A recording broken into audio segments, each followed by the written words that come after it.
Saudara-saudariku yang terkasih, para romo, para suster, brother bruder, umat Allah yang berbahagia dan terberkati, saya Monsinyur Yohanes Harun Yuwono mengucapkan kepada Anda semua Selamat Paskah 2024.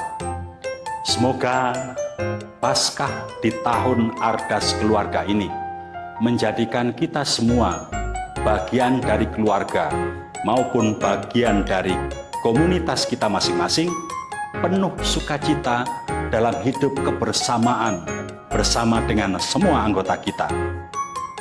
Penuh kasih, rela melayani, rela berkorban, tanpa pamrih, tanpa pilih kasih. Semoga kebangkitan Kristus membangkitkan juga dan menggelorakan semangat persaudaraan sejati kita sedemikian sehingga kita utuh, tak terbagi, tak terpecah-pecah.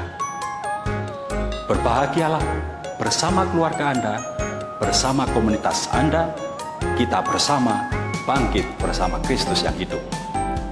Tuhan memberkati kita semua, Bapa dan Putra dan Roh Kudus.